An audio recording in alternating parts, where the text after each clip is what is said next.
out there, and welcome back. I am Carly, and this is My Grocery Adventure, a podcast for people who want to make an impact and who have ever wondered, how the heck do you do that? How do you actually put that into practice? That's what we're talking about here in short version. And today, this week's episode, we are rejoined by Dan Nagengast. Hello, Dan. Thank you so much for being here. We are going to pick back up with where we left off in the last episode. For those of you watching, it was just a week ago that Dan's first episode came out on the channel. For Dan and I, though, it's been 3 weeks. So we're jumping back into the conversation that we refreshed ourselves where we're even at, and we're picking it back up at the end of his high school experience. There was the assumption that he would go to college, even though his dad had an eighth grade graduation. Is that right? And your mom finished high school. Mhm. But all the kids we just thought that they were all going to go to school. So I thought that was like a really beautiful thing that my parents also had in common. They didn't really go to college or anything, but just kind of always thought that that was what their kids would do. And they saved a lot because of that intention. They carved it out for us on purpose and sacrificed some things along the way to make it happen. So just a huge thank you to any parent who has ever built a foundation that lets their child go a little bit further than they were able to in their life, Feeling very grateful for that today for some reason. So that means that as you were coming to the end of high school, I think you said last time, did you know what you wanted to do or no? Really didn't have any idea? I have never known what I wanted to do. Still don't know. What to this day? Yeah. Opportunities arise and/or things feel like something I could tolerate or enjoy doing, and I've rarely had something I really hated to do that I did for very long. So I just Yeah. moved away from any of that kind of stuff, Yeah. Dude, I get that. including being a lawyer. I mean, I went to law school kind of randomly. It's like, what next? Well, I guess I'll go to law school, but in law school, which I enjoyed very much, I found out I did not want to be a lawyer. And so I walked away from that. Oh, see, that's like a question I would have is like, why was law school enjoyable, but being a lawyer would not be enjoyable? Like, what's the difference, I guess? Oh, the difference was, I was in New York City. I had 300 classmates. They were all exactly half of them were smarter than me, and half of them were slightly less smart than but You're like right in the middle. all of them could surprise you or blow you out of the water, that sort of thing. They were of all different races, creeds, colors, backgrounds. Uh, I mean, there were some that had been in private schools from age 3 through college. There were others that came out of, I don't know, Mississippi, and were clearly smarter than everybody else in the state, and Columbia snatched them up, that sort of thing. There were there, Mhm. and we all were thrown off balance by law school. Law school was, at the time, I don't know if it's, I mean, that was 50 years ago, but at the time, it was all Socratic method. And you walked into class um, knowing you were going to be grilled by somebody who was even smarter than all your classmates, you know, to just sort of put you on the spot, and it was like an outward bound thing. It was like everybody was not able to stand up all the time. It was like you're not sure on your feet. And so it was, you're in it together with a bunch of people that you would probably not having anything in common with, but you found yourselves, bonding or that sort of thing. So it Yeah. was, so I enjoyed that. I enjoyed it a lot. I didn't enjoy the grilling so much, but I got through it. I remember I had he was a corporations professor. Columbia had 300 students in my class, and about 30 of us, about 10%, were real interested in, criminal defense or poor people's law or, those sorts of housing issues, sort of not not corporate law. And Columbia was, as we affectionately called it, the breeding ground for the running dogs of Wall Street. As the Chinese would have called it, it was there to build corporate lawyers and or to crank out law clerks who are going to go clerk for Supreme Court justices and those sorts of things. And I was interested in taking sociology classes at the same time, all this kind of other stuff, and managed to, you know, carve out my own little path through law school. But everybody had to take corporate law, and there was a guy named Harvey Goldschmidt, and he'd written the textbook and pretty well known in those kinds of circles. And I just really did not enjoy the class, so I would skip class, and then somebody would come up to me at lunch break and say, Goldschmidt called on you today and you weren't there. He's going to get you tomorrow, that sort of thing. So I go home and I just study my butt off, about whatever topic we were on.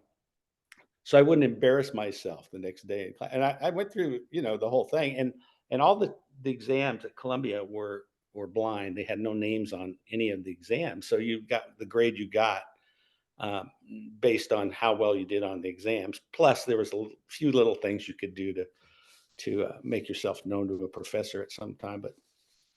And I did okay in the class, but just oh God, your professor's got it out for you and he's going to get you tomorrow kind of thing. Was just part of law school.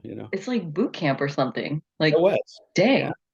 And at the same time, I'm in New York City, like as far away from the Panhandle, 15 miles outside of a town of 300 people in the Panhandle of Nebraska as you could ever be. And Right.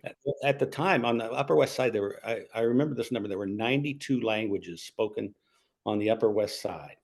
I mean, it was just like, everything's going on. And it was just a banquet, of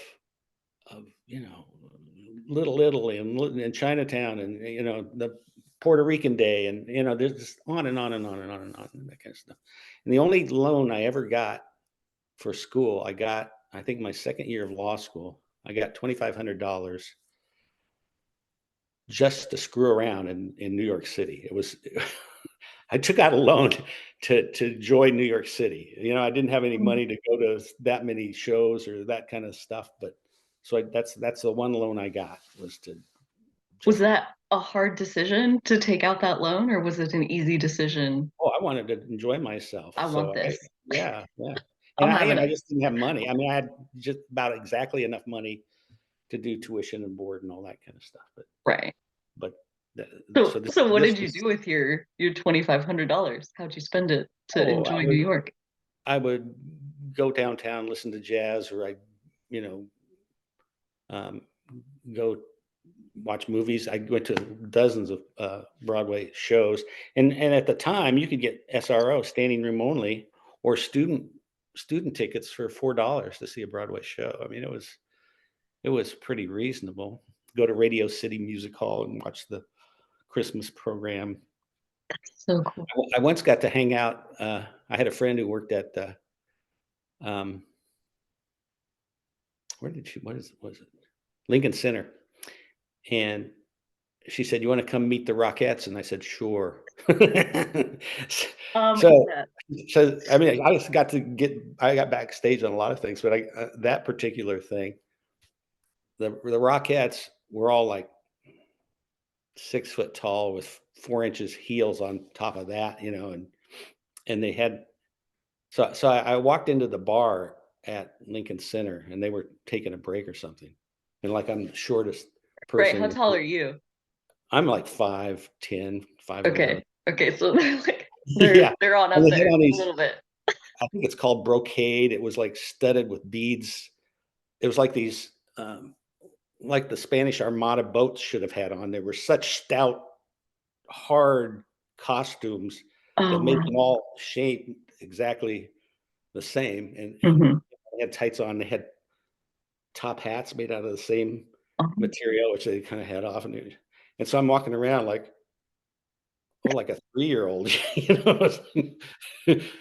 I didn't know there was this much fake womanhood in the world, or sort of perfected womanhood in the world, which is really weird.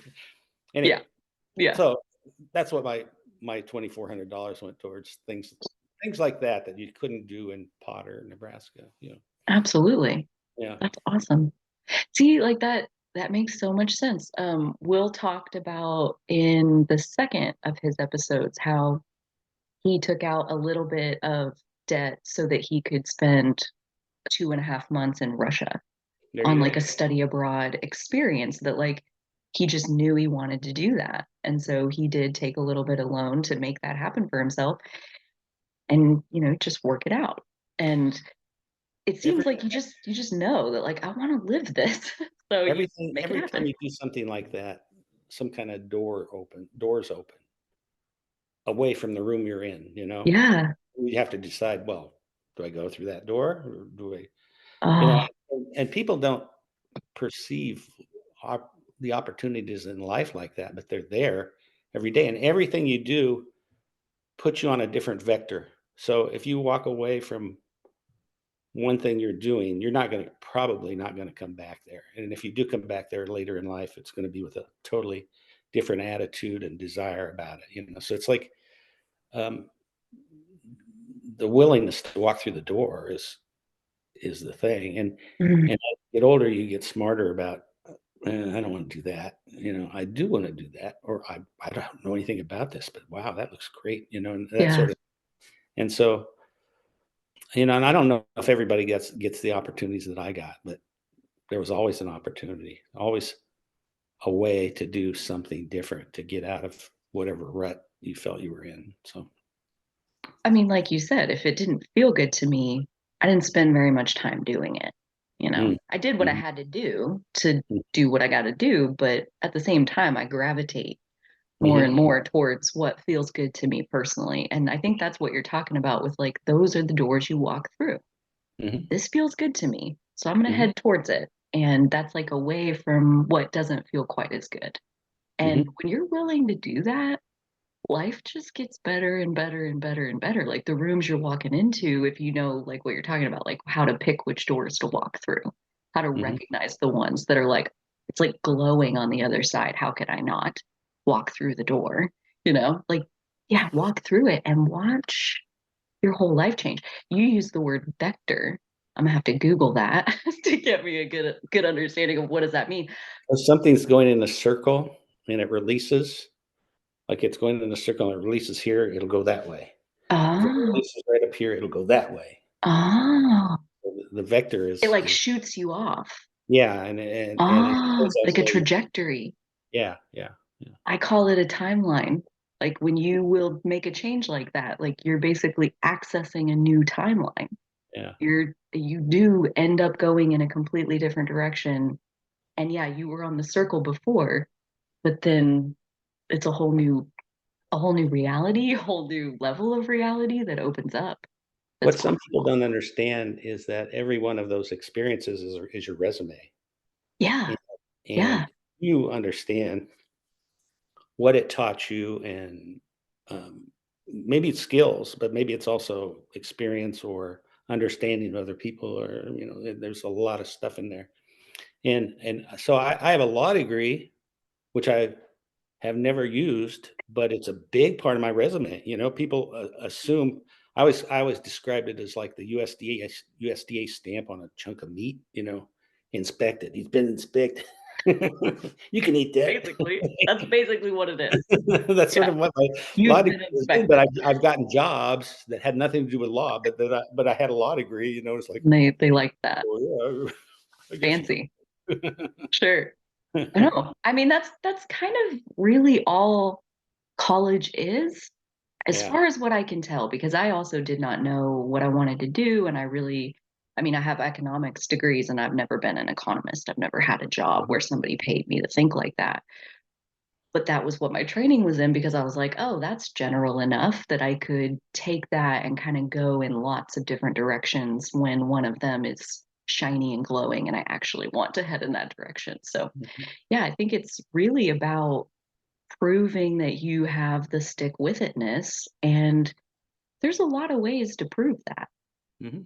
You don't have to get a Mhm. college degree to prove that you can do hard long-term things, you know. Plus, college has lots of doors. I mean, you meet True. professors that lead True. you other ways or get you interested in other things, or you meet That's friends, a fact. it's just a way to get out of to move on from where you were, I think. College has a lot of doors. That's very wise. Mm. Yeah, good way to get out of where you were. Um, yeah, I also use college for that same kind of benefit. So, okay, so yeah, we've talked a little bit about your law degree, and we may come back to that time. I'm sure there's other stuff that we could learn from that time. But yeah, you graduated from high school in, was it Potter, Nebraska? In Nebraska in Potter, 1969 1969. And then you went to the University of Nebraska at Lincoln. and majored in what? Well, originally, I don't think I had a major, but it was gonna be liberal arts. But there was a language requirement at the time. Now I speak other languages, but talk about a momentous decision that got made for the wrong reasons. I was really interested in political science and things of that nature, but there was a language requirement. And I have a German last name, so I thought, I'll take German. And I walked into class, and there were like 30 kids, and the professor says, Guten Tag, and all everybody in the class says, Guten Tag, Herr Professor. They'd all had 3 or 4 or 5 years. This is the beginning German class, and they all had a long history in German. And he gave us a quiz that day, and I got an F, which was the first F I'd ever received in my life because I didn't know a word. I knew nothing. And so I spent the semester catching up, and eventually I got an A on the final, and that professor gave me a C. I mean, when you start thinking about, wow, that's kind of a dirty thing to do, wasn't it? I mean, I understand how he scheduled the grades and stuff like that, but I learned everything that there was to learn, and I still got a C, which is the only C I ever got in all my. Hmm. You And about stuck with the halfway through the class semester, it though. was clear to me I was stupid, and so I I got out of arts and sciences and went to business school where there was no language degree, and I managed to kind of carve a way through business school too. But I really wanted to be. I would have been more interested in political science and stuff like that. And I had political science professors that kept trying to get me to transfer back because they thought, oh, you like this stuff. But I'd moved on. So I was kind of pushed through a door, through a door into another thing but I made the best of it, I think. So. So, one, you completed the class and got an Mhm, A on the final. That's mhm. like amazing that you didn't just drop the class when you saw like the mountain ahead Didn't of drop you. classes then. People didn't drop classes like that. That was a Oh, pretty rare thing to have somebody drop a class. that's So this was like, 1970. Meh. oh man, no, you just throw that hot Oh potato yeah. right on the Oh ground. You yeah. just don't even worry about it. You It's got a like grace a period. pen that I don't want this. Yeah, No, that's there's like part a of. trial period Yeah, today. Like you get that to was not the decide. case. No, that was not the case. People I did think not drop that classes. it should be, this is so funny. Like, I think it should be a lot more like it was back then because that's the other thing that I got in college was I climbed a lot of mountains. I did a Yeah. lot of things that were way up there and I freaking climbed my ass up there. And Mhm. so the confidence that you get when you Mhm. start at an F and you get to an A, I mean that's the real what you're getting your money's worth out of college in my opinion, whether you get the C or not. Yeah, but I was 18, I didn't know the thought was, I guess I don't know, I can't learn languages. I mean, Oh, all this about at the time I transferred out of that yeah. school, it was like halfway through the semester, so the next semester, I started something different, and I managed, like I said, I managed to through independent study and other things, find, some pathways through business school that interested me. Business school was the easiest thing I'd ever seen in my life.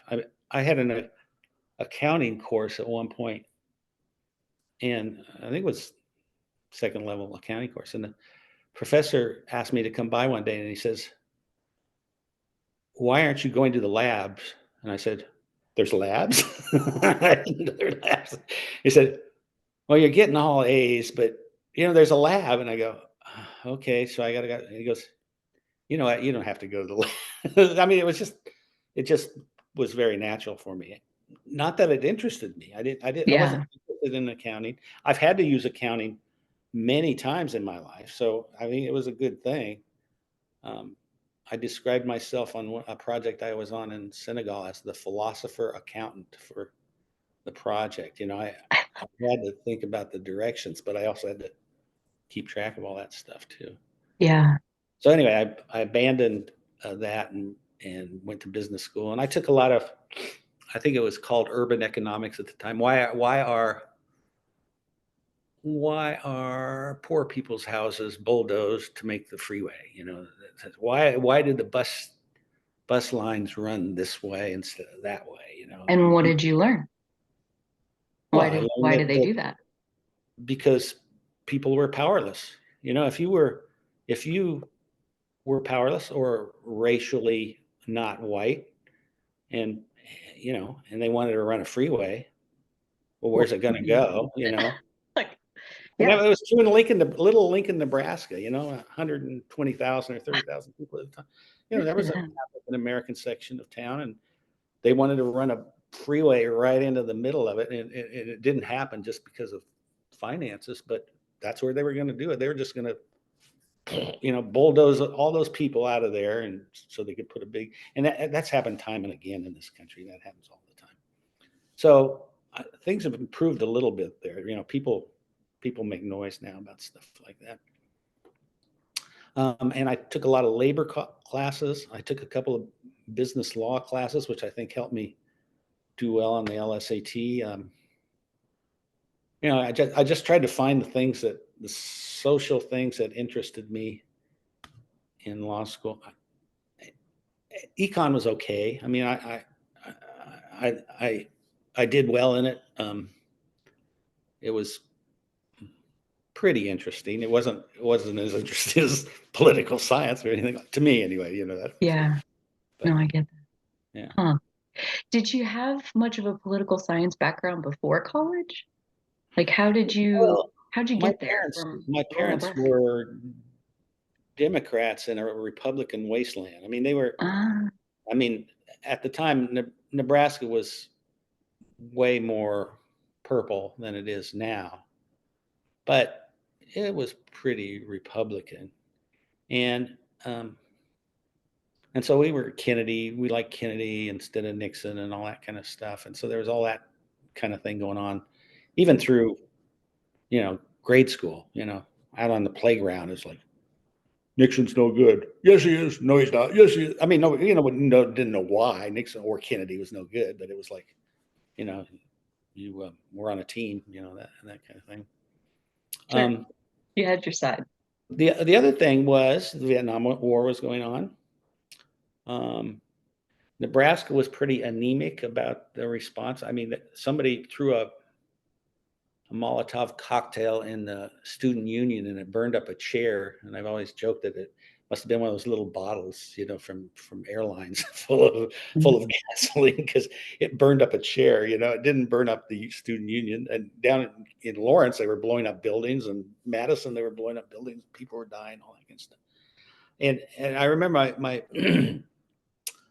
the one poli sci professor that I really enjoyed. He said he went to one of the protests, and he said there were like 7 leaders of the protests in Lincoln, and he said they were all kind of chubby and they all acted like they were at a party.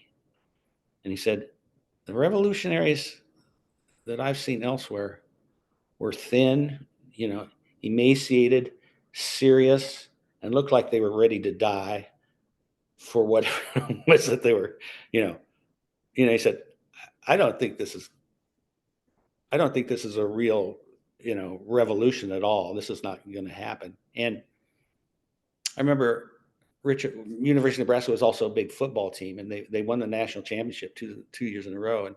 And Nixon, in trying to prop up his image, decided he'd come out and give the trophy or whatever it was, national champion trophy, to Lincoln. By then, my hair was, it was growing, and talk about on a cusp. So he was coming, and we were going to protest, but he's the president of the United States. So I remember putting on a shirt and tie To go to protest go him. protest this guy who was like blowing up half the world. We I want to was be like, but he's respectful. our president. Oh my gosh. You're really finding that middle line, aren't you? That's so funny. Oh, good Anyway, times. Yeah. Nebraska was pretty anemic. They did have a What strike. what what do you mean by that? Like just It like was not. wanted to stay out of it, or like what does that mean? It's not our business. You're just troublemakers want to cause problems about the war in Vietnam, but and even my parents, my it's like, well, Vietnam, we have to halt communism, somehow, and 3 years later they would have paid our bus fare to Canada. I mean, there was a switch during that war period. And I think the hippies caused that switch, and the yippies and everybody else. But it was sort of like, why is everybody dying over there again? It's so far away. The Vietnamese didn't even seem that friendly with China. Then you start reading about Ho Chi Minh lived in this country, and Ho Chi Minh tried to, we were basically propping up the French colonialists. That's why we even waded into that thing, and it just quit making sense. And what we have done about it as a society, we hide it. We don't draft people to go there, but we have troops everywhere in the world. Plus, we can bomb anywhere in the world remotely with bombers and drones and everything else. I mean, it's just sort of like all the suffering on our end has been taken off the table. And having said that, it's not like we're the evilest people in the world either. I mean, to some, yeah, it's really bad, but to a lot of others, it's like, God, I'm glad they're there. I mean, if I think about Putin running the world, or even China versus us, it's like sort of, well, we're moderately the better bet. I'm a little bit more ashamed of the use of raw power, or so ashamed that we hide it. I don't, I don't know if that's, At I don't least know we if have that's the shame to hide it. That's I, a sales pitch for the US if I've ever heard one. Holy crap. That's really funny. You're really good at the one-liners. Yeah. Yeah, like what I want to know, and this is probably like, not exactly grounded in reality, but like why does anybody have to rule the world? Why is that a foregone conclusion that we need somebody sitting in that friggin' seat? that's what history is, right? It's like, It who's ruling now. How many lives did that method cost us is Hmm. what I want to know. And why do we need somebody to tell us what to do? This world ruler. Like everybody leave everybody else alone. Stop stealing each other's resources. Just, like why? Do you remember the Maya Lin Vietnam Memorial in DC on the, I've you never know, actually been to DC. I would love to go someday. well, every war memorial ever was some, Caesar on a horse on a triumphal arch sort of thing. And that one, it's set in the ground, and it's a pathway down like this, and there's a black wall here, and it's right angle, and a black wall there, and it's just the names of all the Americans who died, and people come there and cry. It's like, and that was so controversial to have a non-triumphant war memorial. It was like Mm. she was vilified. They actually then people raised money for an addition, which is some grunts, walking. It was sort of it was realistic, but it was a more traditional celebration of soldiers sort of thing.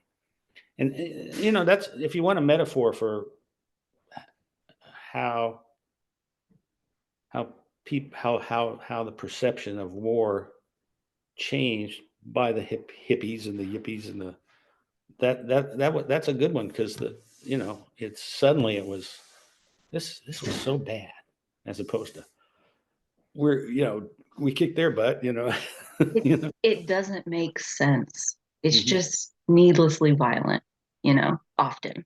And it doesn't make sense from a global tribe kind of perspective. Like the more you can see into the rest of the world, they are just like us. They just Mhm. want to have a good life on this planet, Mhm. Like we're just eating food. We're just here trying to have a good life. And yeah, there's a lot going on out there fighting amongst ourselves. And there's a long ways to go from what I'm describing as far as like, why can't there just be a peaceful coexistence? Yeah. Where does this vying for power, feeling like you don't have enough, where does that come from? And yeah, if anything, like you're saying, like the hippies, I mean, for as chubby and meandering as they were, by golly, like they made a point. Mhm. And I think they did call people's attention to it. And it didn't change everything, but does anything ever change everything? Like Well, it's I mean, only it one step changed at a our time. parents. I mean, our parents, whether you liked it or not, you had a different thought in your head after the Vietnam War. I mean, just the thought that, well, we're always right, or even if we're not right, we have to be supportive of what it is. That's gone, I Kind think. of like blind followership. Like, Yeah. no, we're gonna Then that draws into question the whole idea of a state anyway. Why is there a United States of America? I mean, sometimes it doesn't seem so cohesive. So we could go in anyway, so so many I different. was at the University of Nebraska. I wanted to ask though, like, were you ever close to being drafted? Did that go on? Like when you I got a draft number. It was 168, um, which was right on the borderline.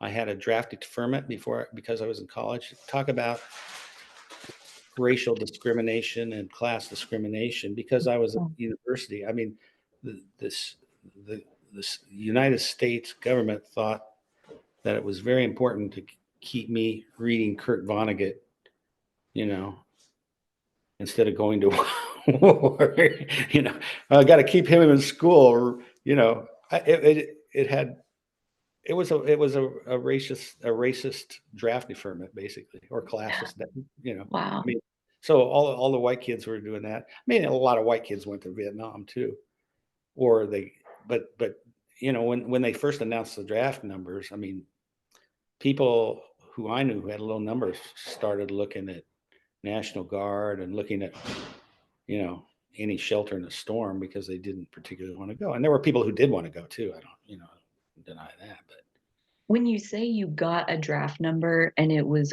borderline, like there was a lottery. There was a lottery from 1 to 365, and if you were number one, you were going. I mean, that's barring some physical ailment or something like that. You were first up, and so then they would go. They would keep drawing up the numbers as they went, and my number was right at the edge where I could go or I might not go, but I had my draft deferment as long as I stayed in school and wasn't flunking out, that sort of thing.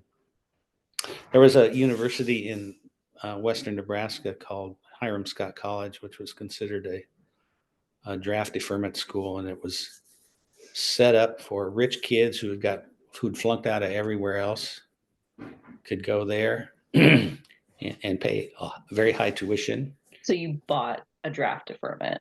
Yeah, you bought your Just buy education, one of those. but those guys couldn't even. They still dropped out or flunked out. I mean, those guys were not. They couldn't behave themselves. You know what I mean? Yeah. It's not always a blessing to be born into No. riches. But that's beside the point. So yeah, okay, wow. Like I mean, it doesn't sound like you ever were at risk of dropping out.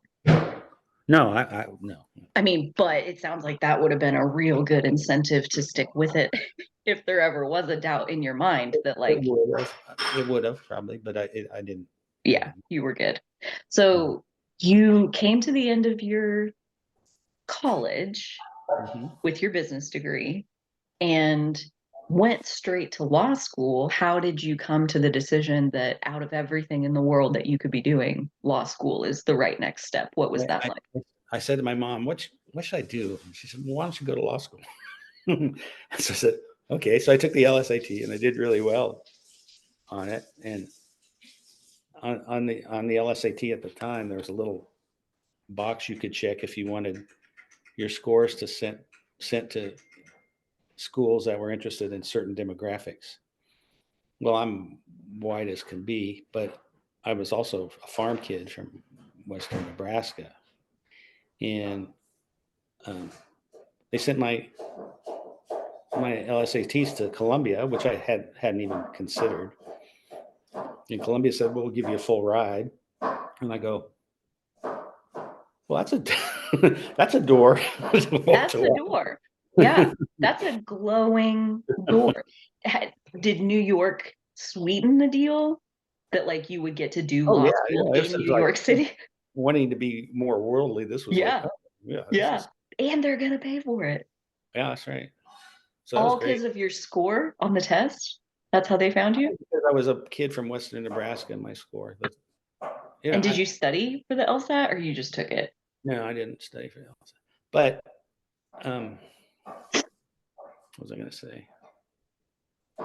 Every kid there had a really high score, and they probably could have gotten all the students they needed within 8 or 10 blocks of Columbia. I mean, so it was diversity. I mean, believe it or not, You I am a diversity.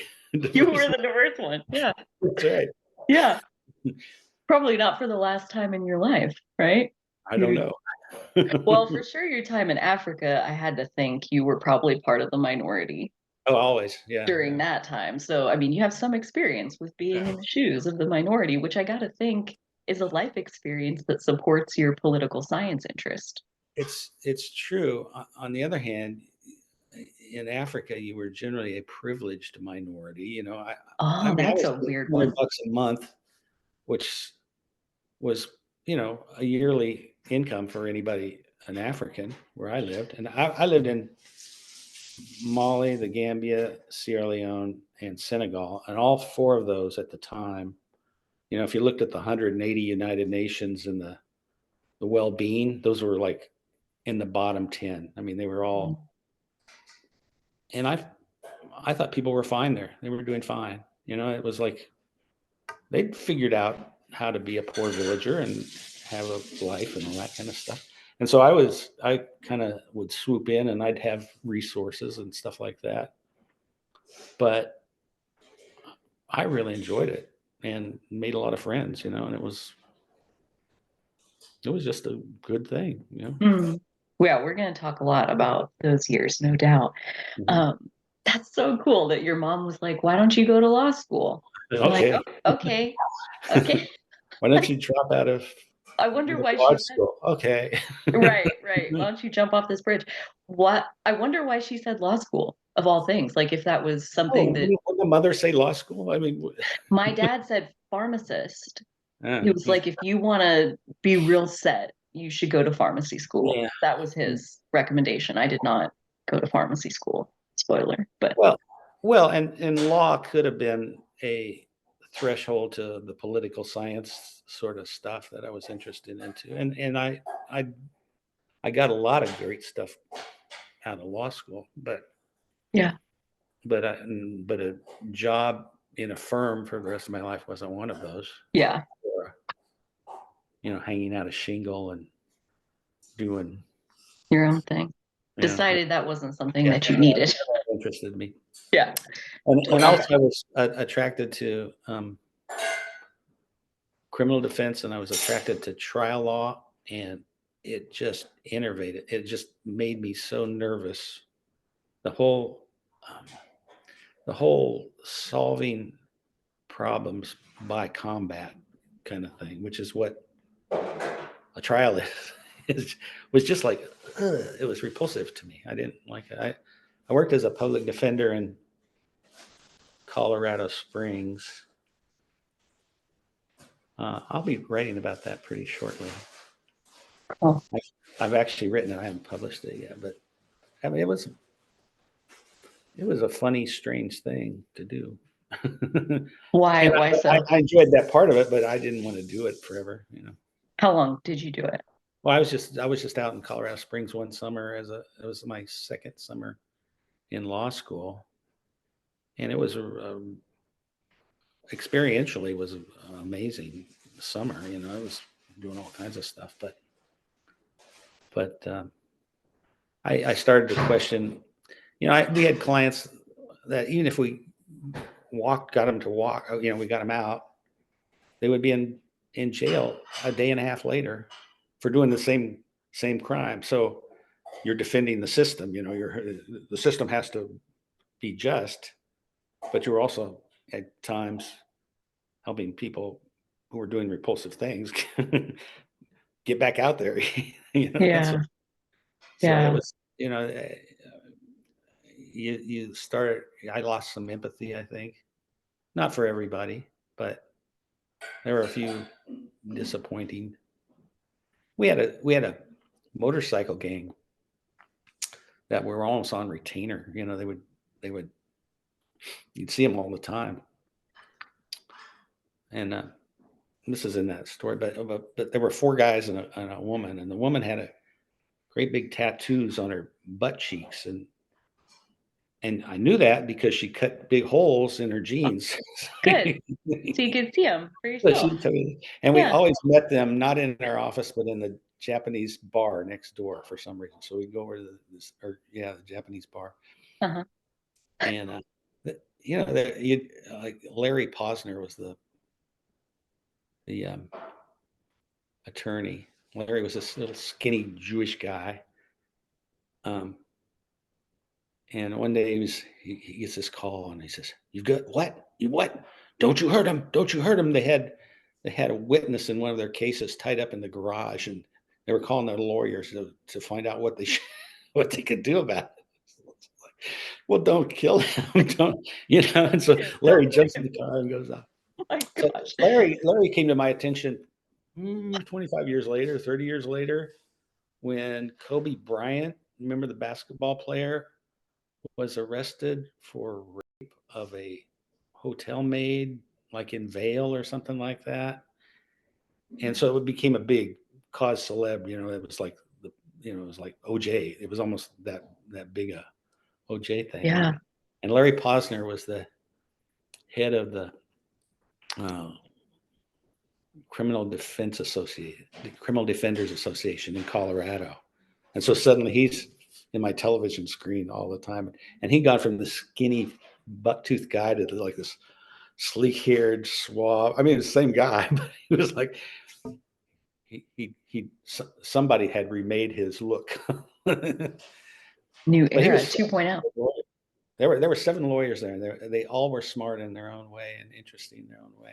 The head of the Colorado Public Defenders, what was his name? Frank. Anyway, he had started Normal, National Organization for the Reform of Marijuana Laws. He was he was like this big head and had risen to the top of that particular Colorado Public Defender's office, long hair, and I don't know. There's just a bunch of different attorneys, all with their different styles, and it was fun to watch, learn. Place with many doors. Yeah. Oh, that's so cool that you got to do that and that you got to see once again into a different culture.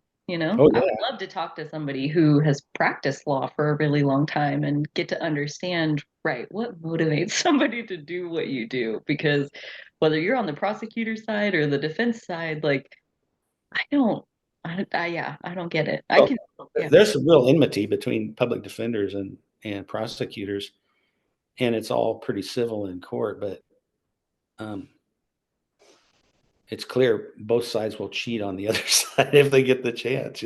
Mm, Um, people, people. Colorado Springs has Cheyenne Mountain. It's got a Army base. It's got the Air Force Academy. It's like a big. collection of 18-year-old men who are away from, at that time, away from home for the first time. And so crime rates up, just young men doing stupid young men things, and Mm. drugs. And so a lot of our clientele were, if they weren't motorcycle gangs, they were soldiers. It's just, yeah, it's an underbelly that you don't think about, but it was there, definitely. Now Mm. Colorado Springs is like the right-wing Christian capital of the world, but that all that Everything can stuff's still there. everything can transform and be something completely different given long enough. Oh, wow. So, okay, so that was in the middle. That was one of your summers. Did you do any other internships? Did you like go into any other law Well, in practices? in in college, every summer after my first year in college, I worked for the Burlington Northern Railroad Doing what? as a brakeman on What's what's that? called the extra board. There's a Substack on that, which I Okay. think is a pretty good read, and Okay. I think it's called Riding the Rails or something like that. And Sweet. that's a whole other culture of everything from bigamists, guys who have wives on each end of the, you know, to, to just, it's a dangerous job. It was a I'll read strange. the thing. We'll link Yeah, it. yeah, you'll We'll enjoy link that. it too. Okay. Yeah, it's called Riding the Rails, I think. Yeah, on Well, Substack. and that's maybe a good point to mention Dan's Substack. So I'll put the link to the Substack overall, and then we'll link a couple of the specific articles if people want recommendations for kind of where to start. Uh, Mhm. I'm also on the email list, so every time he publishes one, I see it come through my email, and some of his titles will definitely cause you to click on them and want to see what is this all about exactly. And then, oh man, I feel like it's an emotional roller coaster in the best possible way. It's so engaging, so entertaining to read, and yet the perspective will really get you to think about some things that maybe you haven't thought about in a while or ever or from this angle. I think Dan has succeeded as much as most people can at being worldly and seeing like a good round perspective of how lots of different people live. And so there's a lot of commentary on like kind of global level perspective of kind of how the overall human population is evolving at this time and like what does the next 100 years look like under the threat of global warming and the one that I read this morning, but also just humans and where we've come from and where we're going. And fascinating, fascinating, a little horrifying just based on it's a very But clear sighted view. as I You don't. say, the fact that I wrote it meant I got through it. Well, there you go. That's beautiful. Yeah, absolutely. So, highly recommend if you're enjoying Dan's stories. He has a whole Substack. Would you say like you got three different books that you're writing kind of Yeah, simultaneously? I just add a chapter every week or two on each one of them. Yeah, just kind of one story at a time, whatever you're inspired by at the time. I love that. So yeah, we'll link some stuff if anybody wants to check out the Substack or subscribe and follow along with your publishing your stories there. Not You're free. what's It's that? free. It's free. Yeah. So Yeah, and very entertaining. So highly recommend. Do you think are you aiming for a book? Like you want to get to the point where you have a whole book that you can publish as a book? I talked to a couple of authors, published authors specifically about that, and my wife is a published author, and she's had a how-to book that's done extremely well for a long time. Still in print and all that. But I guess my stuff's kind of more general interest, and it's hard. I mean, I would hate to be trying to make a living publishing books because the economics are just terrible. It's Yeah. a You're giving yourself strokes, to get a book out there with that's really what it's all about. It's sort of, now I'll be remembered forever until it gets remaindered. That Yikes. Yeah. that's just not the case. So I think of it as downloading the stuff that's in my head, and that's so that other people can read it, and that's good enough for me. I'm Yeah. not, you know, Taking it step by step. yeah, And Yeah, someday if it adds up into a book, great. And if it doesn't, sounds like you're having fun along the way and people are enjoying it along the way. I see the comments on your articles that people are engaging with it and reading it and liking it. So Mhm. yeah, that's Well, beautiful. I would say so the Substack, I mean, I used to just shoot those onto Facebook, and I get a lot of comments. You get more on Facebook just because it's easier for people to Mm-hmm. but, the readership is a lot higher on Substack. I mean, there's, a lot more people are reading these things. So there's like 3, 4,000 people have read some of these things, which I Your just never, Substack? yeah, which Oh that's wow. not subscribed to it, but Uh-huh. it's given to other people. I mean, Yeah. it's getting read. It's being more read on Substack than it was on Facebook. So Wow. it's it, Cool. yeah. I didn't know. I just thought I figured Facebook is just ephemeral. It kind of. I mean, it's there, but it kind of goes on down, and nobody ever sees it again. But Substack allows people to reread something or try something else. That sort of thing. Yeah. One other thing I'll say as far as being subscribed to it, I get an email like every time you publish Put something, and then it's in my inbox, kind of yeah, like sitting there waiting for me to get to it. So I remember, yeah, maybe I'm not exactly in the mood to read it right this minute, but I'm going to come back to it versus on yeah, Facebook, you just scroll by and then you never yeah. see it again. Again, it's So gone. yeah, I could see that. I've really enjoyed, like I said, the title of the one that you put out yesterday. We'll link that one in the description. It got me. I clicked, and I was glad I did. So so yeah, good job on that. Why hasn't that been written before? Right? Well, It I seems like you said, common the interest. guy, how do you say his name? The scientist that you Vaclav Smil. Vaclav Smil. Yeah, the greatest name, I do love that. Yeah. greatest scientist name ever. I was like, Yeah. I've never heard either one of those words. I have no idea how to pronounce it, but okay. Vaclav Smil. Yeah, he definitely sounds like a scientist. Yeah, He's really good. Yeah, yeah. yeah. Good deal. So I mean, sounds like he's writing a lot about it. He's Like written 40 books, 40? and he'll write a book like it'll be entitled Risk or Growth, and then he'll start putting numbers to it. And he's a real rationally puts numbers to things. Yeah. And one of the ways he's really changed my thinking. I mean, I've been involved in green energy for a long time, and it's like we just get rid of the fossil fuels and just went all green energy, we could solve this quickly. And he points out, how much green energy or how much fossil fuel we use for this, the whole. I mean, it's so much greater than you could ever think. There's got to be a long transition from one to the other, and simultaneously talks about, nuclear fission. He says, love it or leave it, it's out there.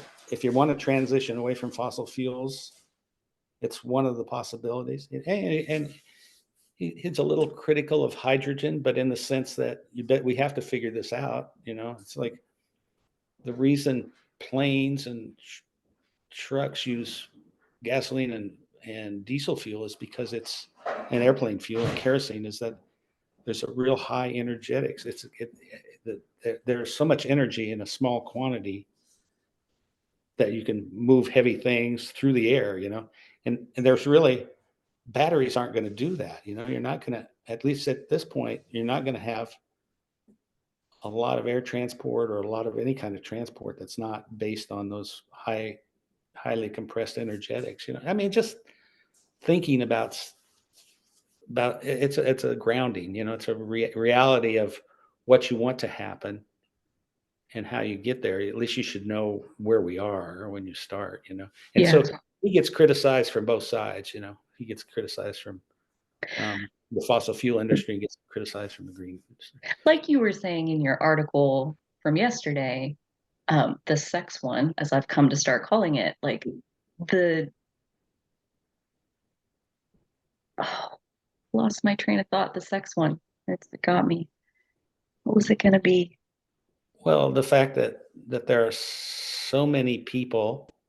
in the world, and there's going to be more, and a huge majority of them do not have our lifestyle. We have we use about 150 times the energy that an Ethiopian uses, and Right. so and a lot of ours is used for plastic packaging and stuff like that. And so it's like we really need to degrowth some of these sort of wasteful, things. Just quit Yes. doing a lot of it, and we need to grow some of those poor economies. Yeah. They just they need a better chance, a better lifestyle. That's what And I was going to say. Was like anybody who is coming out and advocating for degrowth, mm, it's just not popular because like what you're saying is that there should be less people on the planet. There should be less yeah, procreation than and there which is. which ones is Which ones? the And one that now uses too much, or the one that doesn't have enough? And I it's always been the one that doesn't have enough is the one that's going to be made to pay. and in my opinion, I'm just one person sharing my perspective. Like we can't keep doing it that way. And we can't keep thinking of like the only measure of success is how much did you grow? Like we need to redefine success so that it's way bigger than that so that we can be successful and not grow at the same time. Because the hyperfixation on growth, we're like uh, combusting. I don't think that's the right word that I'm looking for, but like eating the planet, basically. Mhm. We're eating our own ecosystem and kind of harvesting power from each other to do it. And like that's just not sustainable, Like There was a New York Times story 4 or 5 days ago about um, the need for more water, and Western Kansas it had I think four different situations, and two of them were in Western Kansas, and one was about a water board in Western Kansas, and everybody on it is a large landowner. Well, that's the 1% of Western Kansas, right? And the argument is, well, we have the land, so we really need to be the ones making all the decisions. So if we use all the water in this little tiny town, and all the people have to leave, they don't have a say in that.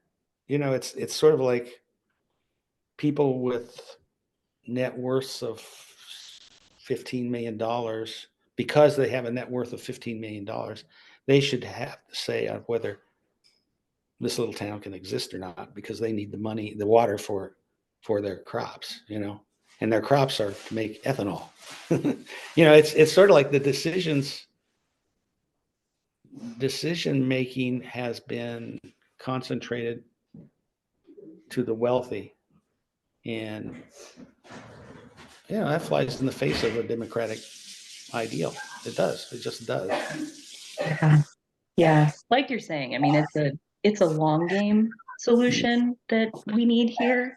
It's a long transition off of where we are right now to something that looks very different from this. I believe it's possible. And I think conversations like this one are honestly how we get there. As far as looking at like what even is it that's going on right now and what could it be? What could be different? And greater equality, I think, is basically what we're talking about here, as far as like more people getting to make empowered decisions about what their life is, and hopefully less hoarding of resources in the process of that, Mhm. but those are big asks. Those are huge for people who have to talk about like, why don't you give some of that up? Countries that are growing, why don't you stop growing? You have enough. Why don't you give some to people who don't have as much? And then, yeah, that's a hard sell. Degrowth is a hard sell to Mhm. people who have, and it is the option that makes sense. Nobody says that the global population has to go up and up and up and up and up forever. Like, why is that a foregone conclusion? You know? I thought one of the interesting things that Smil said was the in the 1960s, America in the West was using basically per capita about half of the energy that we use now, and it was very comfortable. So what we've added is your TV comes on immediately, and you plastic packaging, and you can fly to Denmark at a I mean, we've added all these things that didn't necessarily, that weren't, they were just wants. They weren't needs. They were, and needs were being met, and people were comfortable and happy. And it's like we're based on creating more wants. It's just so the degrowth. There's plenty of room just in our wastefulness. There's room for a lot of more people. Yeah. Well, one But, example of that, like huh? a very practical example of what you're talking about, I think, one thing that I personally did for this reason, I switched off of body wash, which comes in a plastic bottle that you have to throw away every 2 weeks or whatever, to bar soap. And Mhm. so there's just a little cardboard box that I Mhm. throw away, or like one little plastic cellophane, not a hard, big plastic bottle. Same Mhm. thing with my laundry soap, same thing with my dishwasher soap. Like Mhm. the packaging that you are individually consuming is up to you. Do you buy the body wash and keep doing that, or do you buy the bar of soap because it is personally decreasing your footprint?